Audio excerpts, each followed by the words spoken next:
premier parti d'opposition en Afrique du Sud, l'Alliance démocratique, vient de lancer sa campagne d'inscription sur les listes électorales pour les élections générales de 2024. Née en 2000 de la fusion de trois partis, l'Alliance démocratique a longtemps été perçue comme le parti de la classe moyenne blanche. L'Alliance démocratique attire de plus en plus d'électeurs noirs. Le Congrès national africain, au pouvoir depuis la première élection démocratique dans le pays en 1994, a reconduit à sa tête en décembre le président Cyril Ramaphosa.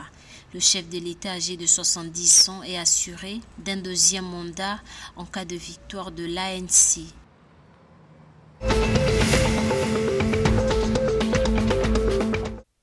Pour améliorer la production céréalière et développer les secteurs de l'élevage et de la pêche en Angola, 160 millions de dollars seront approuvés par la Banque africaine de développement, révèle un communiqué du ministère angolais de l'économie et de la planification.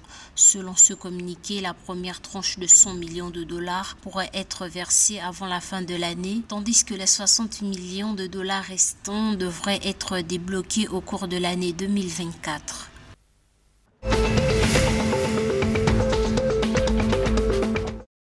Une subvention à hauteur de 2,5 millions d'euros ont été accordées par l'Union européenne au Malawi pour soutenir le lancement du projet de jumelage de l'autorité de régulation du Malawi.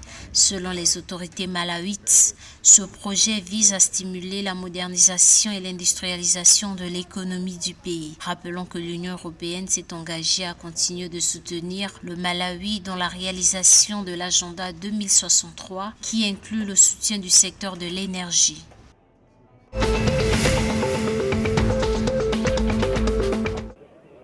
Le bilan de l'effondrement de la mine d'or située à près de Chegoutou, à quelques 120 km à l'ouest de Harare, la capitale du Zimbabwe, est passé à 13 morts selon le dernier décompte. Un précédent bilan fourni faisait état de 6 morts. 34 mineurs ont été pris au piège dans l'effondrement survenu vendredi dernier, tandis que 13 autres ont réussi à y échapper. Les opérations de sauvetage sont toujours en cours à la mine de Beyoz, située dans la ville aurifère de Chegoutou selon les autorités. Les accidents d'effondrement de mines qui coûtent souvent la vie aux mineurs sont fréquents dans ce pays d'Afrique australe riche en or, charbon et diamants.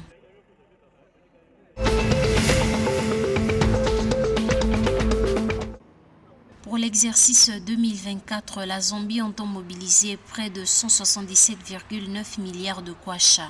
Une proposition faite par le ministère des Finances et de la Planification nationale. Sur ce budget proposé, le ministère a relevé que 141 milliards de kwacha seront générés grâce aux ressources intérieures, tandis que 3,4 milliards de kwacha supplémentaires proviendront de subventions. Ce budget proposé alloue des fonds importants au développement des infrastructures et aux améliorations sectorielles. Notamment, 701 millions de kwacha ont été alloués à la modernisation et à la réhabilitation des aéroports provinciaux dans le but d'améliorer l'accessibilité des transports à travers la Zambie.